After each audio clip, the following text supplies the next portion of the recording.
Welcome everyone to Managing Madness with Adrian. And Carolyn. Today we'll kind of wanted to kind of continue somewhat of the concept of before last episode we talked about friendship. And we kind of touched on letting go. We didn't discuss too much of what that is of like when certain friendships, but we thought we'd dive deeper into that and also what that may look like, as well as kind of some of the concept you have to let go of when you're an adult after of like what you thought as a kid, maybe even along the lines of career or certain relationships you may have in your life, how those start to somewhat change um, with time. So we thought we'd continue with that. I guess I'll start off where kind of why the topic kind of came up for me was, so as we've mentioned, I am the youngest child. I'm the youngest of six, but I am separated from the fifth by 14 years. So there's a big kind of, Surprise! yeah, gap there. Again, as Carolyn likes to call us, surprise children. Pleasant Um, surprises. or We pleasant are surprises. There pleasant we go. surprises. I forgot about that. The key word, I guess, that makes it more pleasant. Um, but of how now that I'm like 40 and things like that, of how certain things that I had as concepts of what it meant like to be a little brother, even just in that, um, how that has changed in my adulthood of what expectations that I might have like had, even in the same realms as like a son, of for the health of certain relationships in even with my father is accepting certain things won't be a certain way. Hmm. um and not have that as far as it being kind of any anger or animosity towards that, like Yeah. trying to have that deeper understanding, but still in that respects allowing myself to kind of, and for lack of a better word, mourn that Yeah. Well, I kid was going to say grieve. or That's even what grieve. my counselor went, and that's hard because I have lost a lot of people in my life, and the last 3 years have died.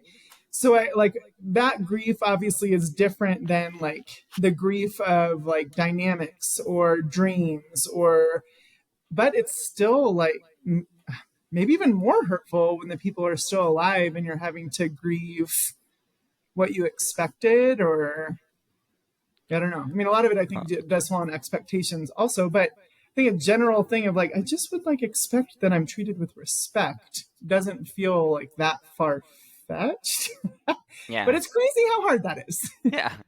Anyways, continue. um no, and before I forget where that really reminded me of, I honestly think two of the most painful experiences I've experienced have been people who were still alive choosing to not want me in their life. Yeah. Um, that, and fortunately, one of them was like relative, which I've now connected to and have a better relationship. But one was like a best friend, and like Hmm. how that, like how much that concept even hurt of like you're still here and you really don't want my Yeah. existence to like be present in your life. Yeah. But Like in how powerless we are in those dynamics when it's somebody else's choice.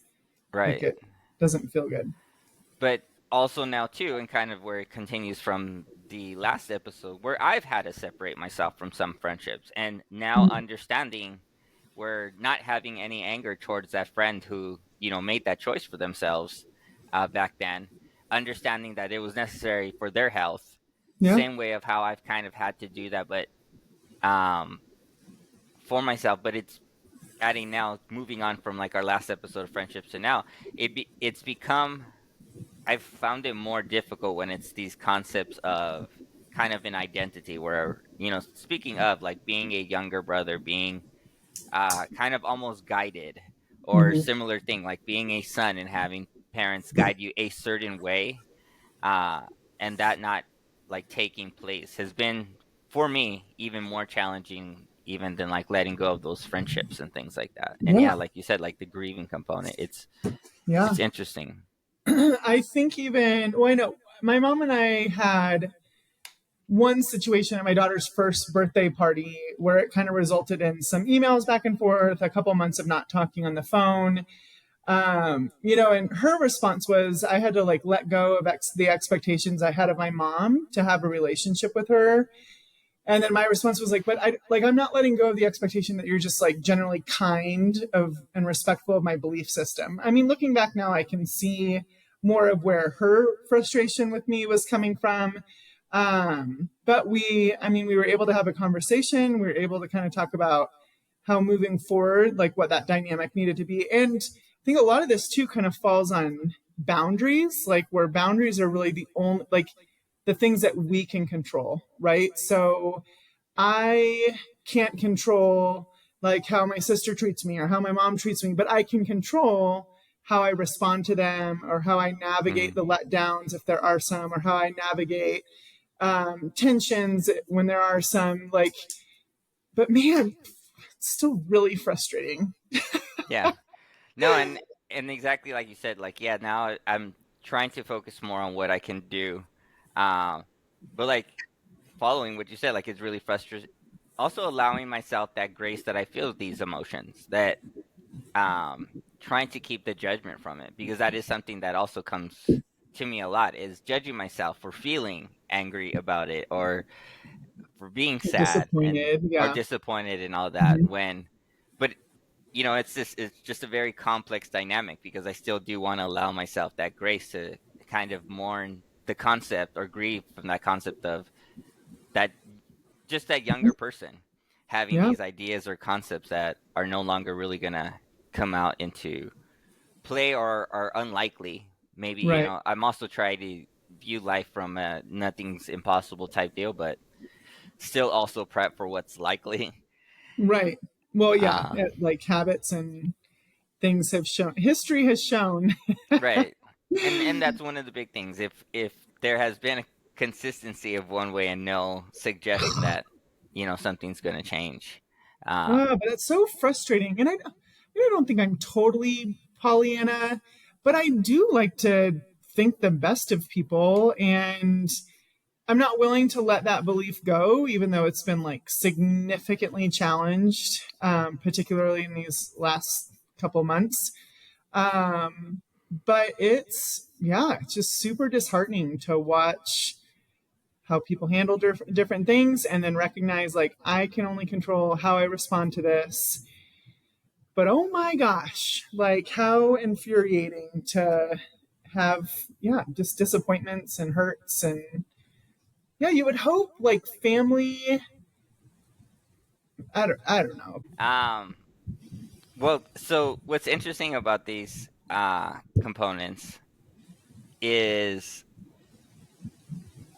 also how I want to be real with the audience, but also understand I'm managing real life relationships as well. Yeah, yeah. So, I mean, just with what really came up recently for me, which was like kind of just family related, was just not having the type of relationships I wanted as a younger brother with some of my older siblings.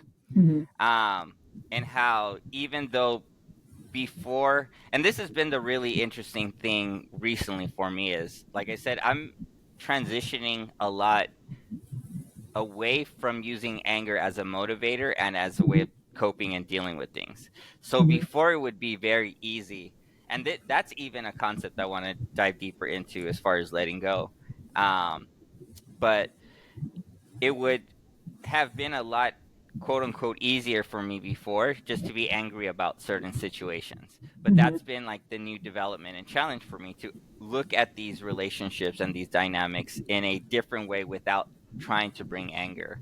And that's such a huge challenge for me. And that's what recently just came up. Uh, Me having, a general understanding, already kind of having processed certain things, but then being put back in a certain environment, how my body can react a certain way. And I feel that anger come back, Yeah. where it's just like, but coming to the point of this episode of really, I still am mourning or grieving for that younger brother, um, that kind of aspired potentially to look up to certain siblings in some way or another, and then not necessarily having that dynamic, uh, Right. now in older age, and not even seeing avenues where that necessarily even would be created. Could happen. Yeah. Yeah, that's interesting. Even I might have brought this up in an earlier episode. Kind of one of the big catalysts to some huge life change was just a ministry I was walking through at church. And part of it was kind of going through your story and like, what was I not believing about God? What was I like? What were these false beliefs? But one of the things that came up was how anger is a response to unmet needs. And Mm, it was so eye opening to me to realize, especially in a marriage that I'd been in for over a decade, how like on edge I had been for so long. Because I look back at like my younger self, my 20s self, I'm like, I am a fun person. Like, I like people. Like, I am patient and kind. And those were not super evident in my life. And I was kind of like always on the verge of like losing it, you know? So to hear it spoken that like anger was a response to unmet needs and recognizing like how many needs in my life were going unmet that I'd just been like stuffing and stuffing until I exploded, and then that's not fun for anybody. But even as I've made the decision to separate and move forward with a divorce, I like the peace and like it's like pieces of me are returning that I had let go of for so long, mm, and recognizing like it's not anybody else's responsibility necessarily to like meet my needs. But I also need a boundary when someone is like totally taking away, and not like allowing the space even for me to figure out what I need to do to meet my own needs. Like it's not somebody else's responsibility to make me happy or but especially in a partnership, like you would hope that the intent is like to better each other's lives, to, make things easier, to, um, look out for the common good and have common, just, I love that idea of like assuming positive intentions and just neither one of us were at the place that we could do that at all. Um, so yeah, walking through these last couple months of like, okay, like I'm actually not an angry person. Like this feels so much better to get back to like who I am and figure out what do I need? Like I need a lot more quiet than I'd like to admit. I like a lot of calm and downtime, and that's hard because I also love people and I love being around people, and there's a lot of people I want to hang out with, and so it's like this conflict of okay, but I need to figure out how I'm going to meet my needs so I can stay like in a more consistent place, especially now that I only have my kids half time and just trying to model self-care, but then also, yeah, like how to handle frustrations and disappointments in a way that my first response isn't anger or blowing up. So mhm. it's been a lot. No, yeah, and I kind of want to go off of that because that in itself is, and we'll have a lot to discuss when we get to an episode on patriarchy. Um, but in kind of that with anger, anger is one of the emotions I felt or feel I've been allowed to express in society. Mm-hmm. It's been the emotion I've been most directed towards, I feel. Yeah. Um, Not you the know, case with women, typically. right. Um, and honestly, in a lot of that, and this is I'm speaking of my like personal experience, it felt so much easier for me, not easier. Mm-hmm. Cognitively, it was so much easier to live my life that way. Yeah. Let me differentiate. I Yeah. was paying with it through my body. Um, with muscle tension, different things Mm-hmm. like that. My body was ultimately suffering nightmares. Yeah. So I was still mentally even dealing with it later, but like as far as solutions and as we're really discussing kind of concept of letting go, I said I wanted to come back to this. Letting go of that identity that I thought I had to use, that I thought was my most useful identity Mhm. of like, I can specifically remember a moment in like therapy where I I've always identified with the element of fire. For me, it was just a lot easier to exist in fire as fire because Mhm. I could just burn everything away. Yeah. Nothing could ultimately harm me because it was just burning everything away. As Hmm. a result, that also creates isolation. That kind of touches back on, our last episode as well. But letting go of that for me has been a challenge because it's something I've used for so long Yeah. as an Just identity. default. Yeah. Right. Well, default and identity. Yeah. Yeah. Yeah. As for survival and no longer having to be in a survival state, and how even that's challenging right now, and especially that for me has been of trying to make that shift for me of just not trying to burn everything that bothers me Yeah. or that So upsets you me, don't have or the Midas touch. Not everything turns to gold. Gold just all turns to no, fire. it all turns to ashes. Burning bridges everywhere Okay. now. Oh um no. but it really, of letting go of some of those concepts that I thought were my reality, were my identity. Even just thinking of that as my identity and quote unquote being okay with it. Um, Mhm. and yeah, it's just all really complicated. Yeah. In the last episode, you said like being a person is really hard. Um, Yes. and that definitely is like the theme of our episode. But just even in that, as I'm like speaking, I'm like following myself in circles of how like I want to be prepared, or I want to let go of certain things, but I also have to be open to if those things ever return in some capacity versus like Yeah. just burning away that bridge. But how complicated all that is of just trying to manage that, emotionally speaking. Yeah. I had a pastor that said, "People be peopling." I was like, seriously, and it's exhausting. Yeah, you know what else is exhausting now that I've like created more of this like mental and physical and emotional space is like coming back to terms with how much I feel. Because I spent so many years just going through the motions and doing the things and raising the kids and having the babies and you know, working and all like, so I just didn't really allow myself to feel other than anger because it felt the most comfortable, because it was just the most common. And because I wasn't taking the time to like figure out what the roots truly were. So now to be in a place where I have more space to feel, I'm like, this is kind of exhausting. Like, because I'm like feeling these things that I spent so long trying to ignore or just didn't have the space for. So to now like feel hurt and to feel sad and to feel like disheartened and like, I mean, there's also a lot of positive emotions that are coming also that I'm allowing myself to like have hope again and feel joy and peace. And but man, like and they're like such dichotomies like of, but I'm tired. And this is why I take a nap almost every day. Okay. I napped before to just ignore, and I nap now to like restore.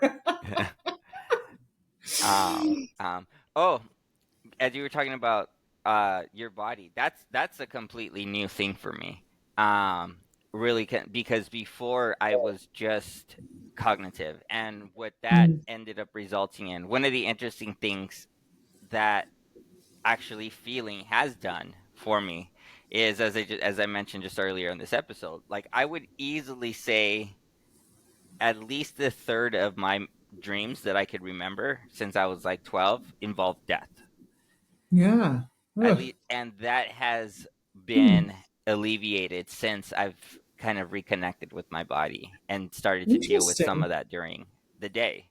Because what it Hmm. was ultimately happening is, we're kind of talking about, um, letting go of certain concepts. As I've let go of that fire ultimately, or that concept of just rage and just being completely cognitive, it's allowed my body to ultimately kind of breathe, where it was that was never the case. So when my mind was at its most vulnerable, I guess, at night when I couldn't have Mhm. really any control of it, all that like tension and stuff would just shift its way Yeah. back up into like my mind. Um, but The that's where body's it's pretty been. incredible. It's crazy like how entwined everything is. I mean, it is just like the body is incredible. Yeah. Have you read The Body Keeps the Score? No, the training I do is very much along that concept, Hmm. though. But yes, I do Yeah. agree with that concept, Yeah. very much. Just because the more I've even learned about neuroplasticity and Yeah. things like that, of how just our neurons are connected to certain things, connected to certain memories. Yeah. And as we've Well, discussed, like when we're younger, our brain isn't fully developed, so it's how it makes these connections we may not yeah. really even understand. Yeah. One thing that I think is so interesting is brain science has developed so much, even in the last like 5, 10 years, right?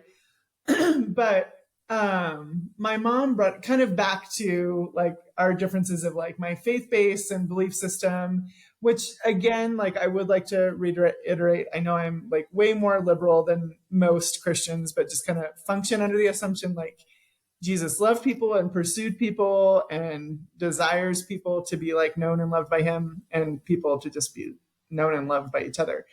But one of the things that my mom brought up was she had read this article on kind of like generational, like the generational traumas being passed on, even like at the cellular level, and they're like coming to find. And I think that's really cool because the Bible does talk about generational sin. Now, obviously, I know we can like, especially the non-church world, can have like a aversion to like the word sin.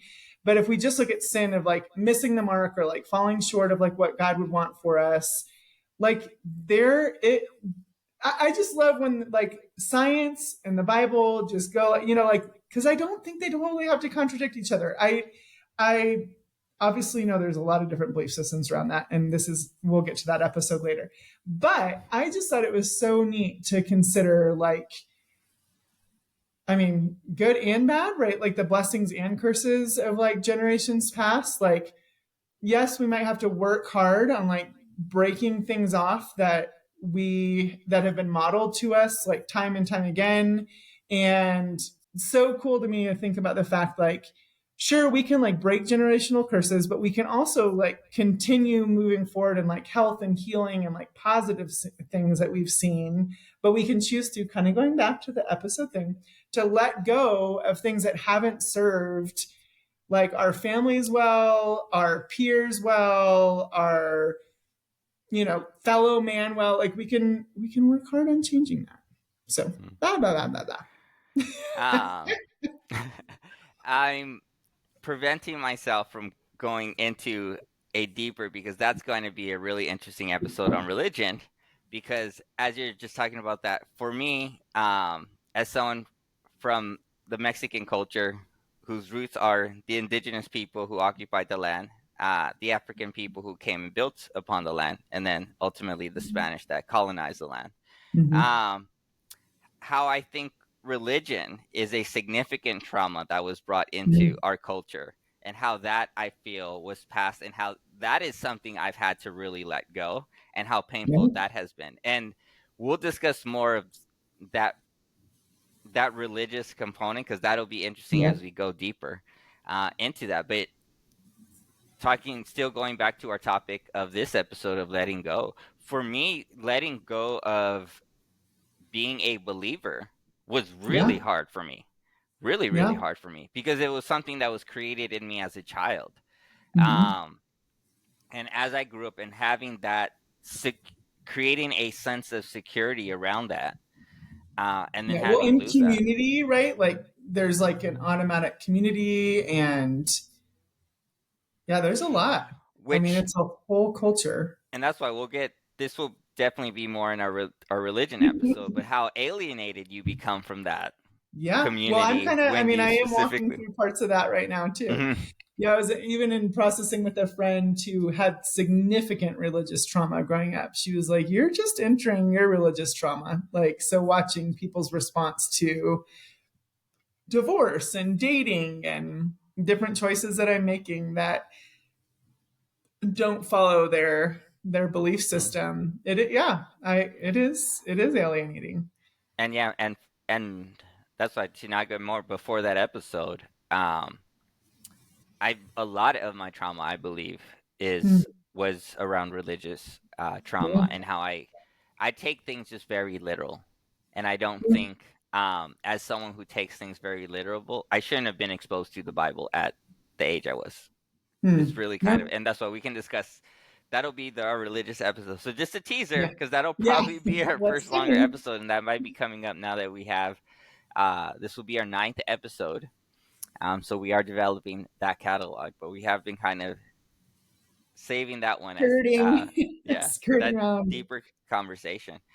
But yeah, even as we're just talking, going back to letting go of that religion, that was difficult. As I'm even thinking of a big thing about my identity was my connection to Los Angeles, Mm. and even having that like Tupac line of live and die in LA was something I somewhat celebrated.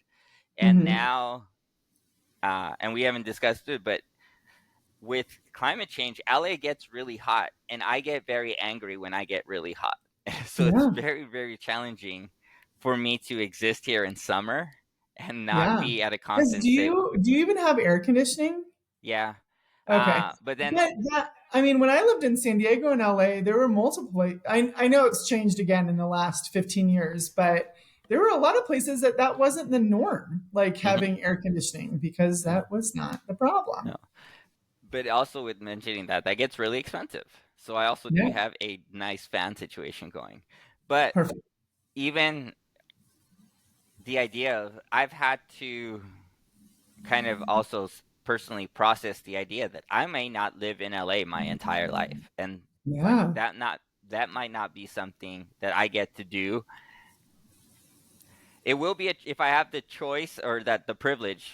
We still haven't done an episode, but if I have the privilege to change that, yes. But even that, like, kind of just sadness of letting go of that concept of Yeah.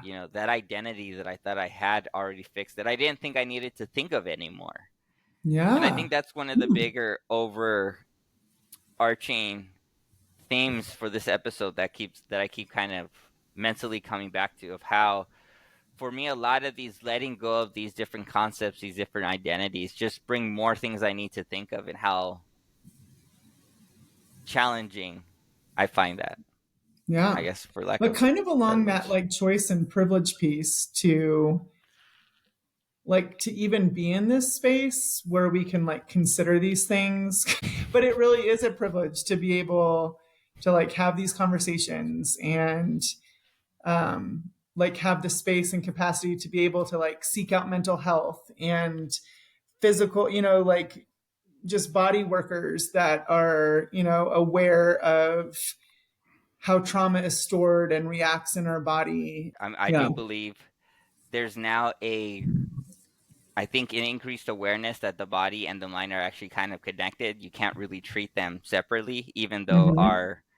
our health fields don't. They do treat them separately. The body is kind of one unit, and the mind is another, and we treat them Mm-hmm. separately. But I think that kind of goes into a lot of the concepts that people now are letting go of, these traditions of letting go. Um, this episode of kind of letting go my own anxiety Yeah. on what we share publicly, all that, I think that is changing. But I am going back to kind of what ultimately motivates that. I do think that is primarily being spearheaded it for me by the youth, of where I see Yeah. them challenging these concepts. So it's just so complicated because in letting that's a good I am glad we're letting go of certain traditions, but then in this that does honestly in me bring anxiety, because then what does our future look like? And that does ultimately require more work on our end to do that. Like, okay, now we have to, if we're gonna not follow the road Yeah, if we're that's going to been let go built. of this, it needs to be replaced by something that's like healthier, more sustainable, like Right. And that's a lot of work. I mean, I remember some of our students who, their big commitment was to like take over the world, like run the government or something. I'm like, yeah, but in order to do that, there's like a big process to get yourself to the position where you're going to be listened to, like where somebody's going to take you seriously. And that means that you have to learn like how to speak to different populations and kind of like cater yourself to that to then be able to do some systemic changes. But I don't know, it can get really I'm discouraging too. And it's so overwhelming. but I mean, again, and how it does touch into the youth, but for me, I've had to let go of the concept of like a great change or, revolution of the culture won't look like a revolution of the past. We're a Mm, completely different era. Um, the tools and this idea of where my concept of fire and just burning things to the sense where I just burn myself out is kind of that yeah. whole concept of you push so much so you can burn yourself out. Of that not necessarily being as effective as it potentially could have been in the past, Mm-hmm. given how digital we are, how much your identity exists, how everything is like recorded. Yeah. So And that, yeah, yeah, keep going. no, just of I'm just trying connecting to a lot of the things that like I've had in my mind that I felt would be a certain way, and coming back to this concept of how challenging it is to let go of them and what ultimately comes with that of needing to replace it by something, but also kind of having that space to grieve it. Mm-hmm. Yeah. It's just so much work. Yeah. But it's good work because it like shifts, yeah, like generations to come, like it shifts, it just like pushes back on, I feel like, yeah, even America in general, I feel like has like idolized this idea of like burnout and like exhaustion and running yourself ragged. And I mean, I still have like some friends I follow or acquaintances I follow on social media that tends to be like their common thing of like all the things they're doing and how exhausted they are and kind of like that. But I'm like, what? Like, then do something different. Like, we're at the point now, like, we're aware that this is like taking its toll on us, like emotionally, physically. Like, so how do we let go of all the Uh, things that we think that we need or that we're doing but and I then think move? that's a very new concept still.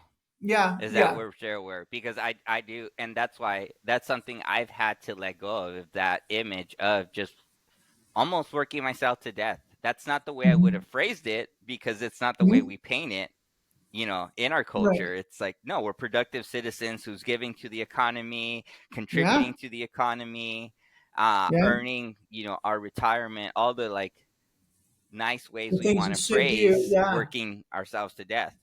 Yeah. I'm walking through one of my good friends right now has chosen to leave a career and a job that she was in for 2 decades, and kind of thought, and it like teetered with the idea of like getting out, but yeah, like the identity piece, because so much of like our culture is like, this is what they do and this is what they've achieved and this is how they perform. And I'm like, okay, but like, are they a kind human? Were they like considerate of other people? Like, why are those the things that aren't getting like the praises and the recognition? And because those are the people that I want to grow old like and be, I don't want to look back and be like, oh, I wish I would have like slowed down and spent more time with my kids, or I wish I would have, I mean, I was laid up here because I was taking my dog to go to the bathroom, but then there was a gentleman in a wheelchair who just wanted to talk, like, so those are the things that it's like that, those are the things that matter, like feeling heard and feeling loved and supported and ah, how do we make it happen for everybody? um, Kind of what you just said really challenged a conversation I was having with my mom yesterday because she was talking to me about running into old like family friends and they had like pleasant memories of me, and a lot of them were that of like being kind and things like that. But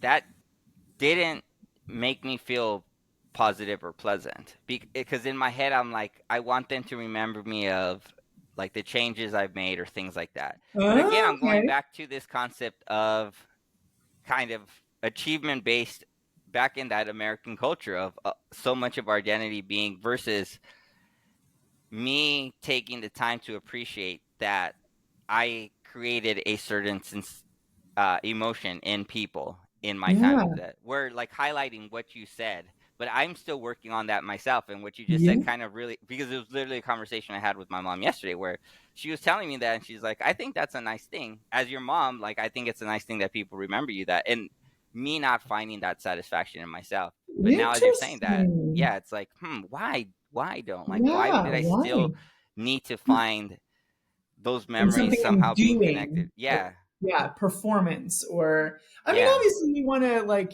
have an impact in our sphere of influence and beyond, of like that results in like positive change that's like that you can see also. But I think a lot of that happens by being kind and listening and adapting and growing and having an open mind. I don't know. And That's interesting.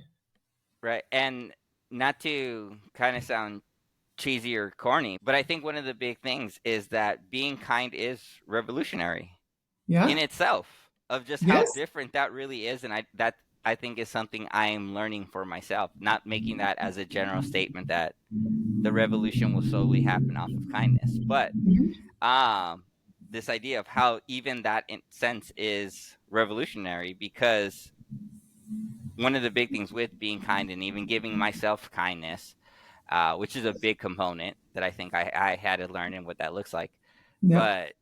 but of how that just ultimately has improved my environment and how still needing to learn to see that, find that comfort and satisfaction in those facts versus going back to needing to see achievements or needing to be able to mark down, Yeah. specific achievements or See, we got to um let it go so we can make space for more stuff like healthy, honorable, joyful, peaceful, hopeful, like good, like things that like calm our culture rather than like incite them. right. And I think a lot of that needs to start with us because and that's what I'm learning going a lot of these what I hope to like I hope people understand in these episodes I may say things like this is what I think we'll do. A lot of that is really how I'm applying it to myself. Yeah. So that's what I'm Because it saying. really is like, it's got to be this like micro thing before it becomes a macro thing. So if we can all just, you know, I mean, the reality is that the loud, mean, angry ones are the vast minority. But like, what if like the kindness and the gentleness and just like the tenderness towards like our other humans could just be like an expectation? Like, what if that were, I mean, imagine that world. How do we But create yeah, that? no. Within our own little space for now. Right. I get and yeah. And I think that really comes back to this podcast. I'm really connecting it back to this podcast because I do think that's a shift we're hopefully trying to model because we could make this more sensational because that is what attracts Mhm. uh things, But even I'm tired.